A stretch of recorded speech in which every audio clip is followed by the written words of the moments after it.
গণহত্যার বিচার শেষ না হওয়া পর্যন্ত আওয়ামী লীগের সব কার্যক্রম নিষিদ্ধে প্রজ্ঞাপন জারি, নিবন্ধন স্থগিত করল নির্বাচন কমিশন।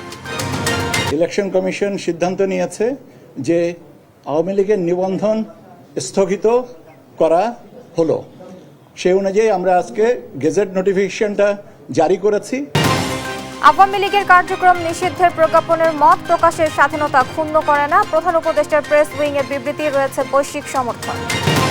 কণ্ঠশিল্পী ও সাবেক এমপি মমতাজ গ্রেফতার নেওয়া হয়েছে ডিবি কার্যালয়ে, জুলাই আন্দোলনে হত্যাসহ বেশ কয়েকটি মামলার আসামি তিনি। আইএমএফ এর শর্ত মানতে জাতীয় রাজস্ব বোর্ড এনবিআর বিলুপ্ত রাজস্ব নীতি ও রাজস্ব ব্যবস্থাপনা নামে আলাদা বিভাগ করে অধ্যাদেশ জারি। নায়িকা বানানোর প্রলোভনে এক নারীকে ধর্ষণের অভিযোগ প্রযোজক মাহমুদুল হাসানের বিরুদ্ধে 20,000 টাকায় মামলা তুলে নিতে চাপ সিআইডির। কত টাকা দিছিল আমি জানি না, আমাকে একটা প্যাকেট দিছে, পরে খুলে আমি আন্দাজ করলাম এটা 20,000 টাকা। মামলার বাদী বা ক্ষতিগ্রস্ত পক্ষ যেই হোক এরকম কোনো অভিযোগ আমার কাছে নিয়ে আসে তাহলে সে ব্যাপারে তদন্ত করে যথাযথ ব্যবস্থা নেওয়া হবে।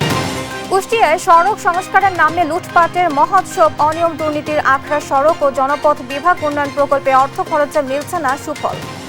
এবং নওগাঁয় পুরোদমে বোরো ধান মাড়াই শুরু, কাঙ্ক্ষিত দাম নেওয়া পাওয়ার দুশ্চিন্তায় কৃষক, ন্যায্য মূল্য নিশ্চিতে সরকারের হস্তক্ষেপ দাবি। দেখছিলেন শিরোনাম সংবাদ সকালের, সঙ্গে আছি আমি আয়েশা বুবলি। এবার বিস্তারিত। জুলাই গণহত্যার বিচার না হওয়া পর্যন্ত আওয়ামী লীগের সব ধরনের কার্যক্রম নিষিদ্ধ ঘোষণা করে প্রজ্ঞাপন জারি করেছে অন্তর্বর্তী সরকার। সভা সমাবেশের পাশাপাশি নিষিদ্ধ করা হয়েছে অনলাইন সহ সব ধরনের কর্মকাণ্ড। সোমবার বিকেলে স্বরাষ্ট্র মন্ত্রণালয়ে এই প্রজ্ঞাপন জারি করা হয়। প্রজ্ঞাপনে আওয়ামী লীগের সব অঙ্গ সংগঠন, সহযোগী সংগঠন ও ভ্রাতৃপ্রতিম সংগঠনের নেতাকর্মীদের বিরুদ্ধে আন্তর্জাতিক অপরাধ ট্রাইব্যুনালে বিচার কার্য সম্পন্ন না হওয়া পর্যন্ত কোনো ধরনের প্রকাশনা, মিছিল, সভা সমাবেশ, সম্মেলন আয়োজন সহ যাবতীয় কর্মকাণ্ড নিষিদ্ধ ঘোষণা করেছে অন্তর্বর্তী সরকার। এছাড়া ফেসবুক পেজ সহ সাইবার স্পেসেও কার্যক্রম চালাতে পারবে না আওয়ামী লীগ।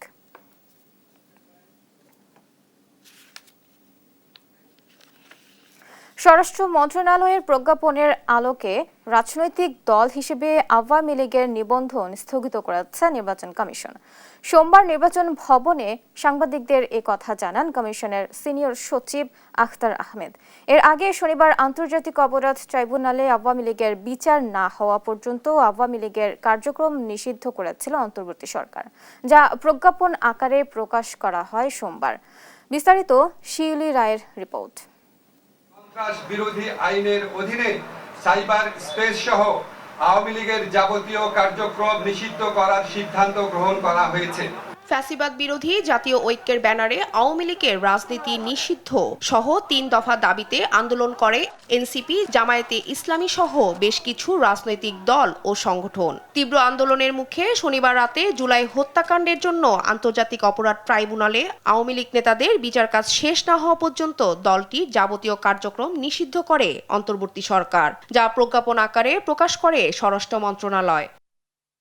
রাজনৈতিক কার্যক্রম নিষিদ্ধের পর এবার দলটি নিবন্ধন স্থগিত করল নির্বাচন কমিশন। সোমবার নির্বাচন ভবনে সাংবাদিকদের এই কথা জানান নির্বাচন কমিশনের সিনিয়র সচিব আখতার আহমেদ। তিনি বলেন, স্বরাষ্ট্র মন্ত্রণালয়ের প্রজ্ঞাপনের আলোকে রাজনৈতিক দল হিসেবে আওয়ামী লীগের নিবন্ধন স্থগিত করেছে নির্বাচন কমিশন। স্বরাষ্ট্র মন্ত্রণালয়ের যে বিজ্ঞপ্তি প্রজ্ঞাপন, সেটার ধারাবাহিকতায় ইলেকশন কমিশন সিদ্ধান্ত নিয়েছে যে আওয়ামী লীগের নিবন্ধন স্থগিত করা হলো। সেই অনুযায়ী আমরা আজকে গেজেট নোটিফিকেশনটা জারি করেছি। আপনারা গেজেটের কপিটা বিজি প্রেস থেকে পেয়ে যাবেন। গণপ্রতিনিধিত্ব আদেশ অনুযায়ী সরকার কর্তৃক কোনো দল নিষিদ্ধ ঘোষিত হলে তার নিবন্ধন বাতিল করতে পারে নির্বাচন কমিশন। আইন অনুযায়ী পুনরায় নিবন্ধন ফিরে না পাওয়া পর্যন্ত কোনো ধরনের রাজনৈতিক সভা সমাবেশ করতে পারবে না আওয়ামী লীগ। এই আদেশ বহাল থাকলে নির্বাচনের প্রার্থী মনোনয়নও দিতে পারবে না এই দলটি। বর্তমান জুলাই আগস্ট গণহত্যা ও গুমের অভিযোগে আওয়ামী লীগ নেতাদের বিচার প্রক্রিয়াধীন রয়েছে আন্তর্জাতিক অপরাধ ট্রাইব্যুনালে। এই জন্য গত নভেম্বরে আন্তর্জাতিক অপরাধ ট্রাইব্যুনাল আইন সংশোধন করে সরকার। শিউলি রায়, দেশ টিভি, ঢাকা। আওয়ামী লীগের কার্যক্রম নিষিদ্ধ করে যে প্রজ্ঞাপনটি জারি করা হয়েছে সেটি কোনো রাজনৈতিক দল বা মুক্ত মতের মানুষের মতো প্রকাশের স্বাধীনতাকে ক্ষুণ্ণ করে না বলে জানিয়েছে অন্তর্বর্তী সরকার। সোমবার দিবাগত রাতে অন্তর্বর্তী সরকারের প্রধান উপদেষ্টার প্রেস উইং থেকে এক বিবৃতিতে এই কথা জানানো হয়। বিবৃতিতে বলা হয়, আওয়ামী লীগের কার্যক্রম নিষিদ্ধ সংক্রান্ত 12 মে প্রজ্ঞাপনটি জারি করা হয় বাংলাদেশ সরকারের স্বরাষ্ট্র মন্ত্রণালয় থেকে। সন্ত্রাস বিরোধী আইনের আওতায় এই প্রজ্ঞাপনটি জারি করা হয়।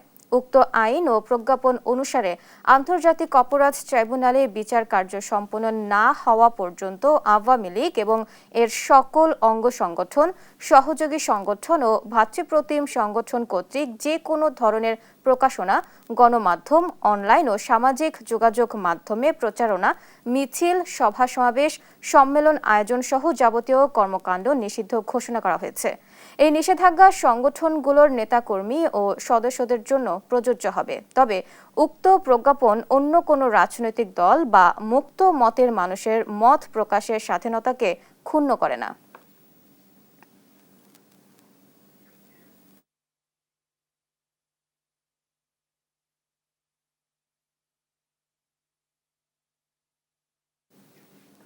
আওয়ামী লীগের কার্যক্রম নিষিদ্ধের বিষয়ে বৈশ্বিক সমর্থন আছে বলে জানিয়েছেন প্রধান উপদেষ্টার প্রেস সচিব শফিকুল আলম। জানান, সব রাজনৈতিক দলের সঙ্গে আলোচনা করেই দলটির কার্যক্রম নিষিদ্ধের সিদ্ধান্ত হয়েছে। ঢাকা রিপোর্টার্স ইউনিটি আয়োজিত মিট দ্য রিপোর্টার্সে এসব কথা বলেন তিনি। আরো জানাচ্ছেন জান্নাতুল মোহনা। ঢাকা রিপোর্টার্স ইউনিটির নিয়মিত আয়োজন মিট দ্য রিপোর্টার্সে এবারের অতিথি ছিলেন প্রধান উপদেষ্টার প্রেস সচিব শফিকুল আলম। তিনি বলেন, পতিত সরকারের আমলে দেশের বিভিন্ন গণমাধ্যমে অপসাংবাদিকতা তদন্তে জাতিসংঘের বিশেষজ্ঞ দলকে আমন্ত্রণ জানানো হবে। ইউএনের যে অফিসকে আমরা একটা চিঠি দিচ্ছি, এটা আজকালকের মধ্যে যাবে। চিঠিতে আমরা বলছি যে তারা যেন একটা ইন্ডিপেন্ডেন্ট এক্সপার্ট নিয়ে এসে বাংলাদেশের জার্নালিজম কিভাবে ফেইলিউর হয়েছে গত 15 বছর, হাসিনার 15 বছর। প্রশ্নের জবাবে প্রেস সচিব বলেন, ডক্টর মোহাম্মদ ইউনূসের ব্যক্তিগত কোনো সম্পত্তি নেই, একটি গাড়ির মালিকানাও তার নামে নেই। ওই প্রত্যেকটা প্রতিষ্ঠানে উনার একটা শেয়ার আছে কিনা, একটা টাকা উনি ওন করেন কিনা। শেখ হাসিনার হাতেই দেশে গুমের সূচনা উল্লেখ করে তিনি বলেন, মানবাধিকার লঙ্ঘন ও ভোটাধিকার কেড়ে নেয়ার দায়ে আওয়ামী লীগের কার্যক্রম নিষিদ্ধের সিদ্ধান্ত নেওয়া হয়েছে। এ নিয়ে সবার সমর্থন রয়েছে। এনসিপির বিষয় না, এটা সমস্ত পার্টি যারা জুলাই গণঅভ্যুত্থানে ছিল, বাংলাদেশের মানুষের সাপোর্ট আছে যে এই ডিসিশন ইন্টারিম গভর্নমেন্ট নিয়েছে। আপনি পুরো বাংলাদেশে একটা স্বস্তির নিঃশ্বাস ফেলেছে এই আওয়ামী লীগের কার্যক্রম নিষিদ্ধ হতে। ভারতে বাংলাদেশের 7টি টিভি চ্যানেল বন্ধ করাকে ন্যাক্কারজনক আখ্যা দিয়ে শফিকুল আলম বলেন, সত্য প্রচার না করে তামাশা বিক্রি করে ভারতের টেলিভিশন। সত্য কথাকে আসলে তারা নিতে পারছেন না। জান্নাতুল মোহনা, দেশ টিভি, ঢাকা। আমি মনে করি জুলাই আগস্টে শেখ হাসিনার বিরুদ্ধে নির্বিচারে হত্যার নির্দেশনা, প্ররোচনা ও উস্কানি সহ 5 অভিযোগের প্রমাণ মিলেছে বলে জানিয়েছেন ট্রাইব্যুনালের চিফ প্রসিকিউটর। একই সঙ্গে আসাদুজ্জামান খান কামাল ও চৌধুরী আব্দুল্লাহ আল মামুনের বিরুদ্ধেও মিলেছে একই অপরাধের প্রমাণ। সোমবার তাদের বিরুদ্ধে জুলাই হত্যা মামলার তদন্ত প্রতিবেদনে এসব অভিযোগ উঠে আসে। এর মাধ্যমে চলতি মাসেই শেখ হাসিনা সহ 3 জনের বিরুদ্ধে আনুষ্ঠানিক বিচার কাজ শুরু হবে। সাবরিনা মজুমদারের রিপোর্ট। গেল বছরের জুলাই আগস্ট রাস্তায় তখত নিরস্ত্র ছাত্র জনতা, বিপরীতে আগ্নেয়াস্ত্র হাতে পুলিশ ও আওয়ামী লীগের নেতাকর্মীরা। চলছে নির্বিচারে গুলি ও হামলা। এরই মধ্যে শিক্ষার্থীদের কোটা সংস্কার আন্দোলনের সরাসরি নির্দেশ, উস্কানি দেন সাবেক প্রধানমন্ত্রী শেখ হাসিনা। মুক্তিযোদ্ধাদের নাতিপুতিরাও পাবে না, তাহলে কি রাজাকারের নাতিপুতিরা পাবে? 3 সপ্তাহে নির্বিচারে হত্যা করা হয় 1400-এর বেশি ছাত্র জনতাকে, আহত হয় প্রায় 25,000 ছাত্র জনতা। শেখ হাসিনাকে প্রধান আসামি করে জুলাই গণহত্যার মামলার তদন্ত প্রতিবেদন প্রসিকিউশনে দাখিল করেছে তদন্ত সংস্থা। আর এই তদন্ত প্রতিবেদনে অভিযুক্ত করা হয় আসাদুজ্জামান খান কামাল, সাবেক আইজিপি চৌধুরী আব্দুল্লাহ আল মামুনকেও। পরে এ বিষয়ে সংবাদ সম্মেলনের আয়োজন করে আন্তর্জাতিক অপরাধ ট্রাইব্যুনালের প্রসিকিউশন। শুরুতে চিফ প্রসিকিউটর বলেন, তদন্ত প্রতিবেদন হাতে পেতে সময় লেগেছে 6 মাস 28 দিন। জুলাই আগস্ট গণহত্যার মাস্টারমাইন্ড হিসেবে প্রাথমিকভাবে শেখ হাসিনার বিরুদ্ধে হত্যার নির্দেশনা, প্ররোচনা, উস্কানি সহ 5টি অভিযোগ আনা হয়েছে। আমাদের তদন্ত সংস্থা তদন্তে শেখ হাসিনার কিছু টেলিফোনিক কনভারসেশন যেগুলো জব্দ করেছেন, যেখানে তিনি বারবার সুস্পষ্টভাবে নিশ্চিত করেছেন যে তিনি রাষ্ট্রীয় সকল বাহিনীকে নির্দেশ দিয়েছেন হেলিকপ্টার, ড্রোন, এপিসি সহ মারণাস্ত্র ব্যবহার করে যারা বাংলাদেশে একটি ন্যায়সঙ্গত অধিকার আদায়ের জন্য শান্তিপূর্ণ আন্দোলনের রত ছিল তাদেরকে সম্পূর্ণ নিশ্চিহ্ন বা নির্মূল করার জন্য তিনি নির্দেশ দিয়েছিলেন। তাজুল ইসলাম বলেন, আন্দোলন দমাতে শেখ হাসিনা যেসব নির্দেশনা দিয়েছেন তার অডিও ভিডিও ক্লিপ শহীদ পরিবারের সদস্য, আহত ও আন্তর্জাতিক মহলের তথ্য প্রমাণ সাক্ষী হিসেবে উপস্থাপন করা হবে। তবে সংগঠন হিসেবে আওয়ামী লীগের বিষয়ে আইন পর্যালোচনা করে সিদ্ধান্ত নেওয়া হবে। আমাদের তদন্ত সংস্থার কাছে যদি মনে হয় হ্যাঁ এই দলটি রাজনৈতিকভাবে মানবতা বিরোধী অপরাধের সাথে সম্পৃক্ত হয়েছে, তাদের বিরুদ্ধে তদন্ত করা দরকার, তাহলে আইন অনুযায়ী তদন্ত প্রক্রিয়া শুরু হবে এবং যা যা আইনের ব্যবস্থা আছে সেগুলো চলমান হবে। মাত্র আইনটা হয়েছে, এখনই এই বিষয়ে মন্তব্য করার সময় আসেনি। এটি হবে শেখ হাসিনার বিরুদ্ধে আন্তর্জাতিক অপরাধ ট্রাইব্যুনালে দাখিল হওয়া প্রথম প্রতিবেদন। এ মাসে শেখ হাসিনা সহ 3 জনের বিরুদ্ধে আনুষ্ঠানিক বিচার শুরুর প্রত্যাশা প্রসিকিউশনের। বিদ্যমান এখন আছে। সাবরিনা মজুমদার, দেশ টিভি, ঢাকা। মানিকগঞ্জ 2 আসনের সাবেক সংসদ সদস্য ও সঙ্গীত শিল্পী মমতাজ বেগমকে গ্রেফতার করা হয়েছে। সোমবার রাত 12টার দিকে রাজধানীর ধানমন্ডি স্টার কাবাবের পেছনের একটি বাসা থেকে তাকে গ্রেফতার করে ঢাকা মহানগর গোয়েন্দা পুলিশ। ডিবির যুগ্ম কমিশনার মোহাম্মদ নাসিরুল ইসলাম গ্রেফতারের বিষয়টি নিশ্চিত করেন। বৈষম্য বিরোধী ছাত্র আন্দোলনের ঘটনায় মমতাজ বেগমের বিরুদ্ধে বেশ কয়েকটি হত্যা মামলা রয়েছে। মঙ্গলবার তাকে আদালতের সোপর্দ করে রিমান্ডের আবেদন করা হবে বলেও জানিয়েছে পুলিশ। এর আগে 2009 সালে 9ম জাতীয় সংসদের সংরক্ষিত মহিলা আসনে বাংলাদেশ আওয়ামী লীগের সংসদ সদস্য মনোনীত হন মমতাজ বেগম। আর 2014 সালে মানিকগঞ্জ 2 আসনে সংসদ সদস্য হিসেবে দায়িত্ব পালন করেন তিনি। সবশেষ দ্বাদশ জাতীয় সংসদ নির্বাচনে মানিকগঞ্জ 2 আসন থেকেও লড়েন তিনি। সাবেক প্রধানমন্ত্রী শেখ হাসিনাকে নিয়ে জাতীয় সংসদে গান গেয়ে মমতাজ বেগম বিভিন্ন সময় আলোচনা সমালোচনার জন্ম দেন। জাতীয় রাজস্ব বোর্ড এনবিআর বিলুপ্ত করে অধ্যাদেশ জারি করা হয়েছে। এনবিআর ভেঙে রাজস্ব নীতি ও রাজস্ব ব্যবস্থাপনা নামে 2 বিভাগ করা হয়েছে। সোমবার রাতে জারি করা এ অধ্যাদেশে শুধু রাজস্ব নীতি বিভাগের কার্যপরিধিতে সামান্য পরিবর্তন আনা হয়েছে। আর রাজস্ব ব্যবস্থাপনা বিভাগের প্রশাসনিক পদগুলোতে অ্যাডমিন ক্যাডার কর্মকর্তাদের পাশাপাশি আয়কর ও কাস্টমস ক্যাডারের কর্মকর্তাদের রাখা হয়েছে। অধ্যাদেশে বলা হয়, রাজস্ব নীতি বিভাগ কর আইন প্রয়োগ ও কর আদায় পরিস্থিতি পর্যবেক্ষণ করবে। আর রাজস্ব ব্যবস্থাপনা বিভাগে প্রশাসনিক অনুবিভাগের বিভিন্ন পদ অ্যাডমিন ক্যাডার ও রাজস্ব ব্যবস্থাপনা বিভাগের মাঠ পর্যায়ের কর্মরত কর্মচারীদের মাধ্যমে পূরণ করা হবে। নতুন অধ্যাদেশ অনুযায়ী জাতীয় রাজস্ব বোর্ডের জনবল রাজস্ব ব্যবস্থাপনা বিভাগে ন্যস্ত হবে। এই জনবল থেকে প্রয়োজনীয় জনবল রাজস্ব নীতি বিভাগে পদায়ন করা যাবে। এছাড়া অভ্যন্তরীণ সম্পদ বিভাগ বিলুপ্ত করে তার জনবল রাজস্ব নীতি বিভাগে ন্যস্ত হবে।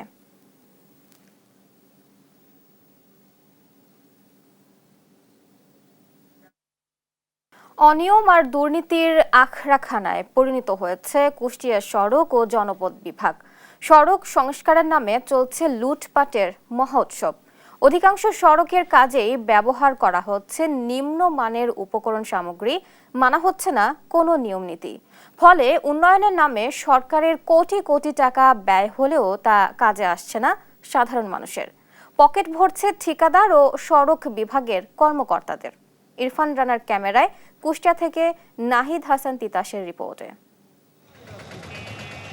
দীর্ঘদিন পর শুরু হয়েছে কুষ্টিয়া রাজবাড়ী মহাসড়কের খোকসা বাস স্ট্যান্ড এলাকার সড়ক নির্মাণের কাজ। পুরোদমে চলছে সংস্কার কর্মযজ্ঞ। গাড়ি থেকে নামানো হচ্ছে ইট সহ অন্যান্য উপকরণ সামগ্রী। তবে এ কাজে মানসম্মত ইটের বদলে ব্যবহার করা হচ্ছে নিম্নমানের ইট। দায়সারাভাবে করা হচ্ছে কাজ জানিয়ে অভিযোগের শেষ নেই স্থানীয়দের। এখানে যে ইট ব্যবহার করেছে এরা, এই ইটগুলো সবই হচ্ছে আপনার প্রায় বেশিরভাগই 3 নাম্বার ইট।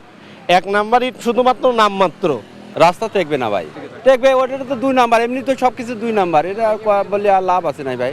এখানে যে গাইড ওয়ালটা হয়, যে গাইড ওয়ালে কোনো বোর্ড নাই, সাইডে যে ইয়েটা এক্সটেস্টার সেইটাই নাই, এইভাবে করে চলে যাচ্ছে। শুধু খোকসার এ সড়কই নয়, জেলার অধিকাংশ সড়ক সংস্কার কাজেই সড়ক ও জনপদ বিভাগের বিরুদ্ধে উঠেছে অনিয়ম ও দুর্নীতির অভিযোগ। যেখানেই কাজ সেখানেই সড়ক বিভাগের দুর্নীতির মহা উৎসব। কখনো রাতের আধারে, আবার কখনো তড়িঘড়ি করে দায়সারাভাবেই শেষ করা হচ্ছে সড়কের কাজ। সরকারি টাকা এরা তো কাজ কাম খারাপ হচ্ছে, 2 দিন পর এমনি ব্যাংকে সব নষ্ট হয়ে যাবে।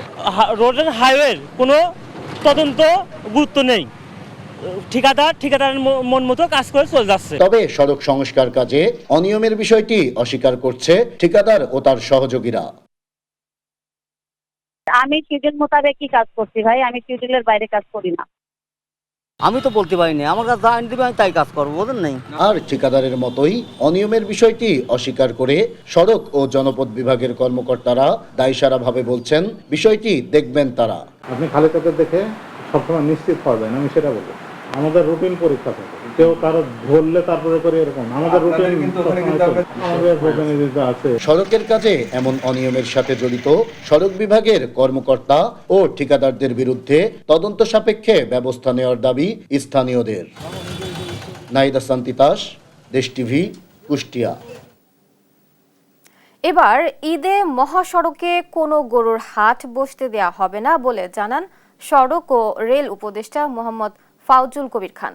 আসন্ন ঈদুল আজহা উদযাপন উপলক্ষে সড়ক, সেতু ও রেলপথে যাত্রীদের যাতায়াত নিরাপদ ও নির্বিঘ্ন করতে অংশীজনদের নিয়ে সভা শেষে তিনি কথা বলেন। এ সময় উপদেষ্টা আসিফ মাহমুদ ঈদ যাত্রা নির্বিঘ্ন করতে সরকারের পাশাপাশি পরিবহন, যাত্রী কল্যাণ ও রাজনৈতিক নেতাদেরও এগিয়ে আসার আহ্বান জানান। আরও জানাচ্ছেন সহকর্মী মোহাম্মদ আলাউদ্দিন। পবিত্র ঈদুল আজহা উদযাপন উপলক্ষে সড়ক, সেতু ও রেলপথে যাত্রীদের যাতায়াত নিরাপদ ও নির্বিঘ্ন করতে অংশীজনদের নিয়ে সভা করেন সড়ক ও রেল উপদেষ্টা মোহাম্মদ ফাউজুল কবির খান। সোমবার রাজধানীর বিদ্যুৎ ভবনে এই সভার আয়োজন করা হয়। সভা শেষে ফাউজুল কবির বলেন, ঈদের 10 দিন আগে থেকে ট্রেনের টিকিট মিলবে, আর যাত্রী ভোগান্তি কমাতে অতিরিক্ত কোচ সংযোজন হবে জানিয়ে তিনি বলেন, মহাসড়কের পাশে গরুর হাট বসতে দেয়া হবে না। সড়কে যাতে কোরবানির পশু না আসে, এটার জন্য একটা নির্দেশনা দেওয়া হয়েছে যে যাতে মহাসড়ক থেকে দূরে যাতে হাট বসানো হয়। ফেরিতে কোরবানির পশু পরিবহনের ব্যবস্থা করা হচ্ছে। তো আমরা চাই যে সামগ্রিকভাবে যাত্রী এবং পশুর যাতায়াত যাতে নিরাপদ হয়।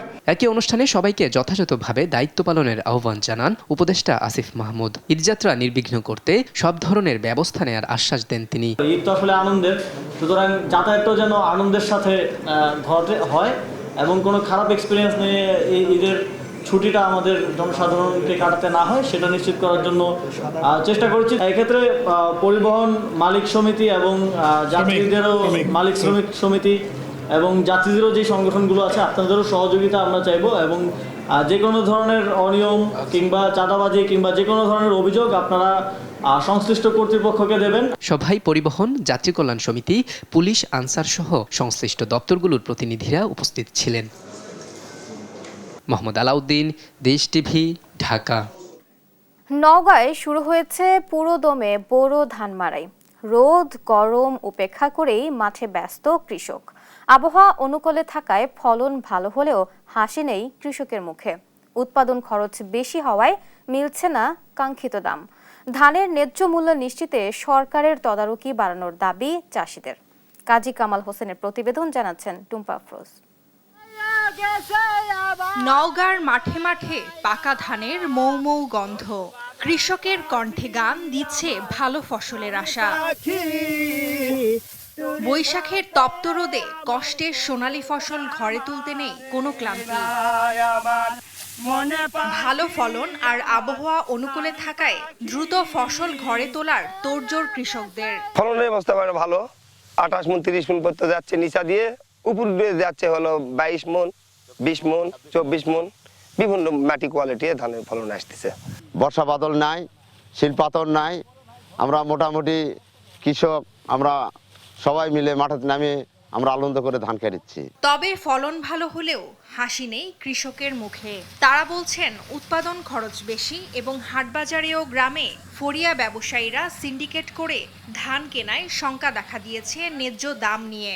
দাবি সরকারের তদারকি বাড়ানোর। আমরা কৃষক ঠিকই, কৃষক বটে, কিন্তু আমরা ধান করে আমরা সেই রকম আমরা শান্তিপূর্ণভাবে আমরা হিসাব করে পারি না।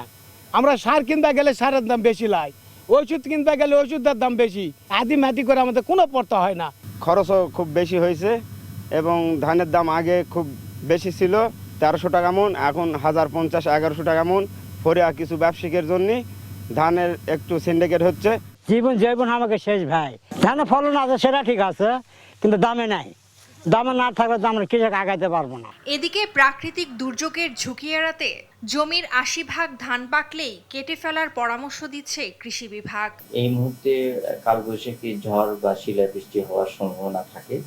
আমরা মাঠ পর্যায়ে কৃষকদের পরামর্শ দিচ্ছি যে 80% ধান পাকলেই কৃষকরা যেন দ্রুত কেটে তাদের ঘরে তুলে।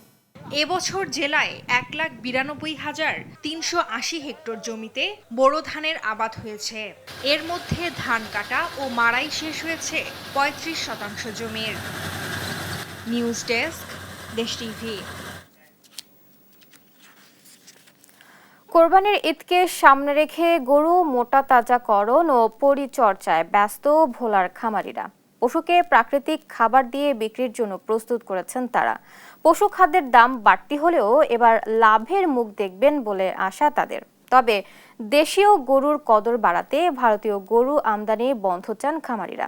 এদিকে প্রাকৃতিক উপায়ে গরু মোটা তাজাকরণে খামারিদের সহায়তা দিচ্ছে প্রাণী সম্পদ অধিদপ্তর।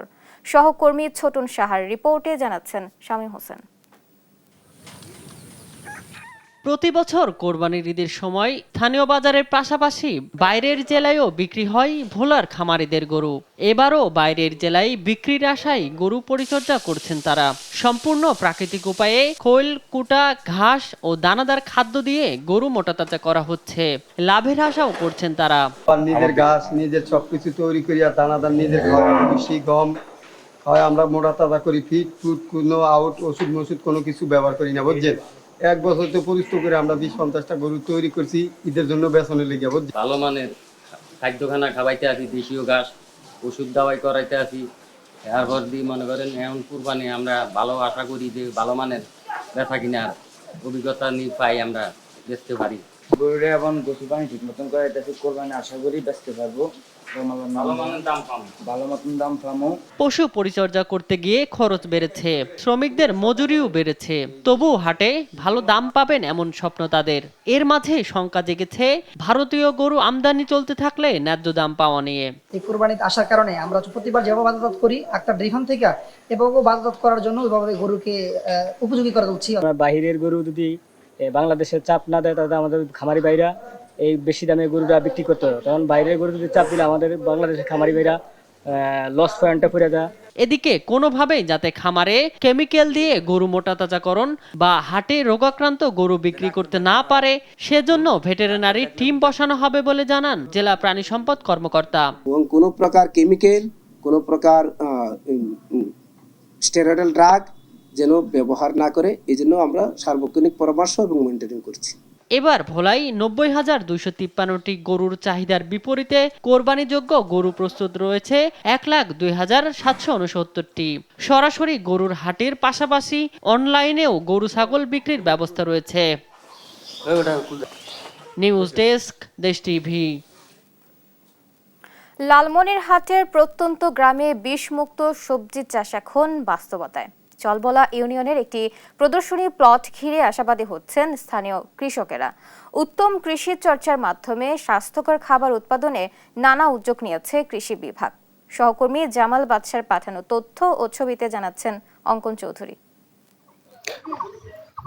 1 একর জমিতে করলা, শসা ও বিভিন্ন সবজির সবুজ ফসল, কোনো রাসায়নিক সার বা কীটনাশক ছাড়াই। কালীগঞ্জ উপজেলার চলবলা ইউনিয়নের কৃষক মাসুদের জমি এখন বিষমুক্ত চাষের মডেল। আগাছা দমনে মালচিং পদ্ধতি, পোকামাকড় দমনে ফোরমন ফাঁদ, আর সবার জন্য রয়েছে হাত ধোয়া ও মাস্ক বাধ্যতামূলক। কৃষকরা বলছে খরচ কিছুটা বেশি হলেও খাবার নিরাপদ হচ্ছে। প্রাকৃতিক উপায়ে যেভাবে উৎপাদন করা হয় ঠিক সেভাবে কাজ করছি। আশা করছি যে এটা বিক্রি করে লাভবান হতে পারবো ইনশাল্লাহ। পোকা নির্ধারণের জন্য আমরা জৈব বালাইনাশক ইউজ করছি, ফেরোমন টপ। তাতে আমাদের মোটামুটি আপনার ফলন ভালো আছে। যেহেতু কীটনাশক মুক্ত খাবার উৎপাদন করতেছি আমরা, এজন্য কেয়ারফুললি আমাদের সবগুলো কাজবাজ করতে হয়। খাদ্য হোক আমাদের ঔষধ, এই ধারণা নিয়ে গ্যাপ বাংলাদেশ কৃষি সম্প্রসারণ অধিদপ্তরের সহযোগিতায় রংপুর বিভাগের 35টি উপজেলায় 45 জন কৃষকের ক্ষেতে করেছে এমন প্রদর্শনী। সংশ্লিষ্টরা বলছে 2028 সালের মধ্যে 3 লাখ হেক্টর জমিতে নিরাপদ সবজি ও ফসল উৎপাদন নিশ্চিত করার লক্ষ্য নির্ধারণ করেছে তারা। 2028 সালের মধ্যে 3 লক্ষ হেক্টর জমিতে মেডিসিন উৎপাদনের 10টি ফল এবং 10টি সবজি এবং 5টি ফলের এই মেডিসিনগুলো উৎপাদিত হবে। আর কৃষি বিভাগ বলছে উত্তম কৃষি চর্চায় উৎপাদিত সবজি পরিবেশ বান্ধব ও জনস্বাস্থ্যের জন্য পুরোপুরি নিরাপদ। নিঃসন্দেহে এটা আমাদের পরিবেশ বান্ধব, জনস্বাস্থ্যের জন্য একবারে ঝুঁকিহীন উত্তম একটা আমাদের প্রদর্শনী। এদিকে জেলা প্রশাসক বলছে বিষমুক্ত এই খাদ্য ব্যবস্থাকে এগিয়ে নিতে হলে সবার সমন্বিত সহযোগিতার প্রয়োজন। জিনিস যেটা ভালো দাম তার একটু বেশি, ওই জিনিসটা ভালো, এটা যদি মানুষকে বোঝানো যায় তাহলে মানুষ অবশ্যই এটা কিনবেন, এবং এই দায়িত্বটা আপনার আমার সকলের। নিরাপদ খাবার চাহিদা বাড়ছে, এমন উদ্যোগে প্রান্তিক কৃষকরা সহায়তা পেলে বিষমুক্ত চাষ হবে স্বাস্থ্যকর জীবনের ভবিষ্যতের পথ। নিউজ ডেস্ক, দেশ টিভি।